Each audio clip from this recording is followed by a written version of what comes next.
Hello, all my Capricorn friends. Happy birthday and Happy New Year. It's your turn.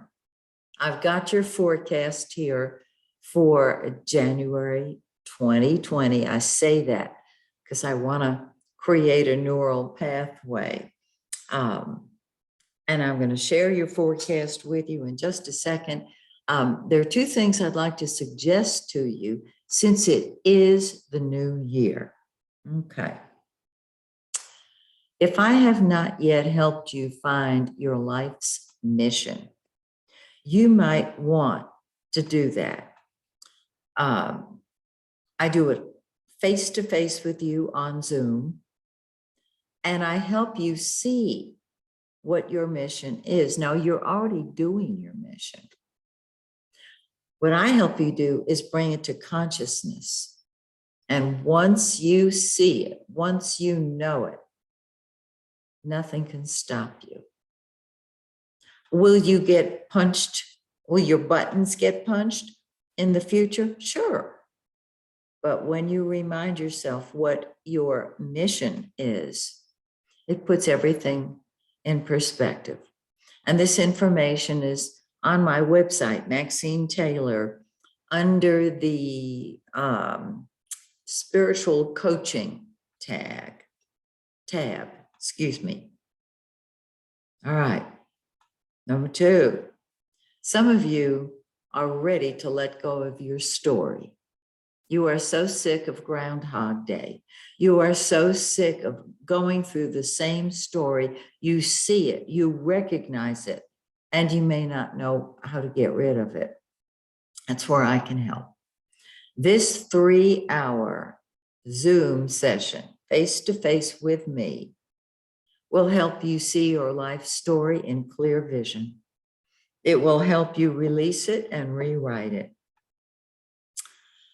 There are many success stories from people who have taken my Take Back Your Life session. So again, on my website, under the spiritual counseling tab. All right, now let's talk about this beautiful, beautiful forecast.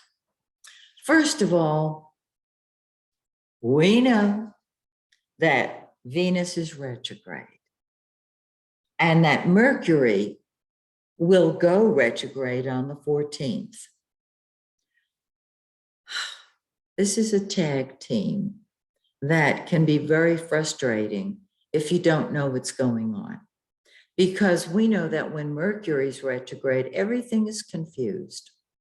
We also know that we do not start a new project on a retrograde Mercury, because it either fizzles out completely or has to be redone within the year. Okay. Venus is the planet of love and money and beauty. However, when it goes retrograde, it acts just like Mercury retrograde. So we've got a tag team going on, because when Mercury goes retrograde on the 14th, it will be retrograde while Venus is retrograde. When Venus goes direct on the 29th, it moves into the shadow, which feels like the retrograde. You've got a shadow before the retrograde and a shadow after the retrograde. Swell.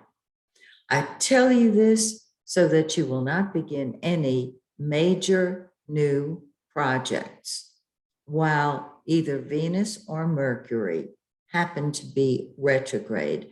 In the shadow, it's kind of like your second chance. In the shadow, it feels like they're still retrograde. They're not, but the confusion is still there. So now you might want a part-time job for just a brief period of time. In that case, sure, you can start a new job, but if you want it to last, don't do it while Mercury or Venus is retro, okay? So let's take a look at where they are in your solar chart. Venus, the planet of love and money and beauty, is in your first house. And so you're able to love yourself. Oh, but Venus is retrograde. So that can put you on shaky ground.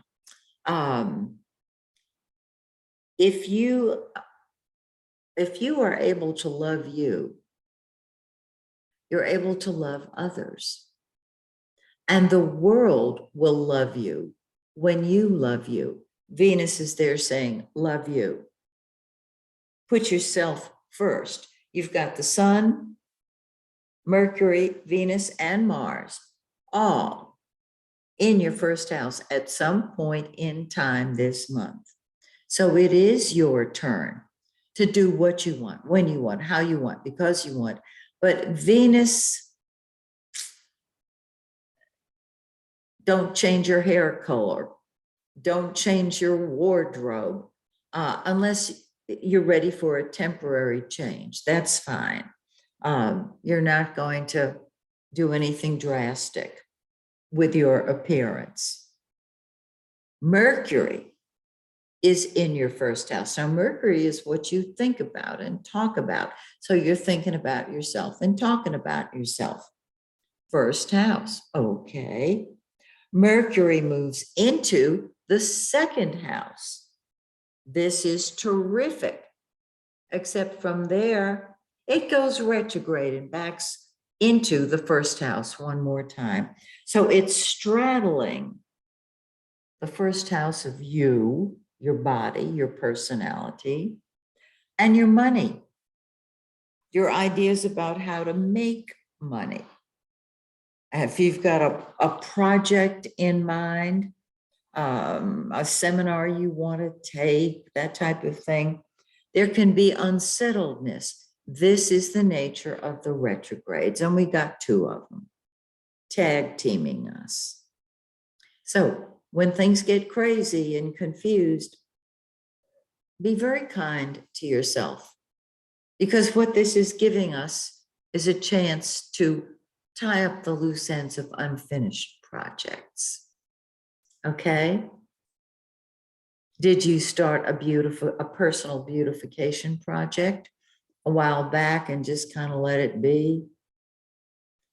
Now would be a good time to tie up that loose end. See what I mean? Okay. Now Mars, the red planet, action and energy, what we fight with and fight for, it's in your 12th house. The house of behind the scenes activities, the house of the subconscious. And so you can have hidden anger issues that you're not aware of because they're functioning on a subconscious level. Don't you worry, because on the 24th, Mars crosses into your first house and you're going to let it rip. Okay? You're going to fight for you. You're going to say, I'm doing what I want, when I want, how I want, because I want. Go be a badass. Do your thing your way. And the sun, the giver of life, is in your first house. And this happens once a year. It's so lovely.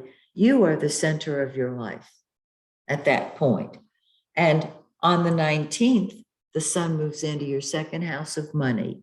Need I say more? You create more money. And you might say, how much? I don't know.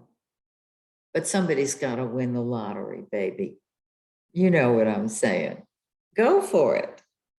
That is the beauty of the sun moving into the first house, Mercury dipping its toe in, then backing up, but it ultimately joins the sun one more time.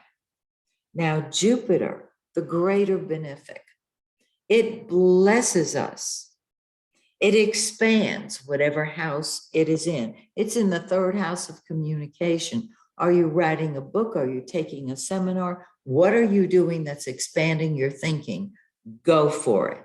Absolutely go for it. You will have big ideas. And you should be able to raise the money to help you put them into action. I'm just saying.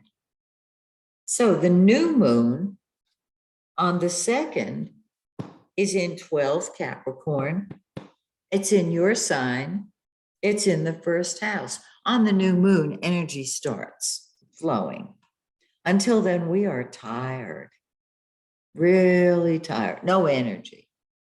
Just, waiting for the New Year's Eve ball to come down. Here in Georgia, we have a peach, However, the good news is that the energy that has you saying, it's my turn, kicks in on the new moon. Yeah, baby. And 2 weeks later, the full moon is in your 7th house of other people. That's on the 17th. It's in 28 Cancer. Find these placements. New moon 12 Capricorn, full moon 28 Cancer. Find them in your birth chart and blend what I'm saying with the birth chart interpretation. The full moon says, I want to get out there and be with people. I want to meet somebody. If you have, if you're married, if you have a relationship, you're able to put your attention on the other person who will probably be grateful because you've been putting so much attention on yourself. This happens once a year. You're allowed to do that. And the full moon saves you, is what it does. So, don't you love this chart? I think it's terrific. I hope that you will join me in February when, once again, I tell you about Mercury going direct and Venus in the shadow and all that good stuff. And when I take a look at your entire forecast. So, till next month, may the stars shine brightly on you and yours. Bye for now.